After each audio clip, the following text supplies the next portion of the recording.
tere, ma olen City Motorsi juhataja ja Airi on administratiivjuht. Meil on selline lugu, et me tahaks uude City Motorsi salongi, näete see siin laagris. Me tahaksime sellist naisterahvast.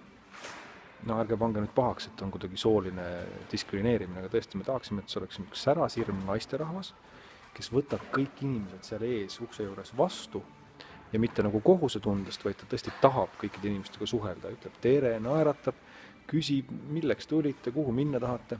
Kui keegi siin kliendinurgas istub, siis ta läheb aeg-ajalt nende juurde küsib, et noh, kas on ajalehes midagi huvitavat või kas ma toon kohvi või teed või miskit. Ja kui kellelgi on lapsed, siis ta läheb nende laste juurde, teeb titu-titu, näed, seal on lastenurk, läheb mängib võib-olla natuke nendega ja teeb seda kõike sellepärast, et talle meeldib inimestega suhelda, ta on loomu poolest selline inimene. Ja me omalt poolt pakume talle lahedat seltskonda, ilusat maja, toredaid kolleege, korralikku palka, noh, kõiki normaalseid asju. Aga veel kord, ta peaks loomu poolest olema selline inimeste inimene. Tule siis meile laagrisse tööle.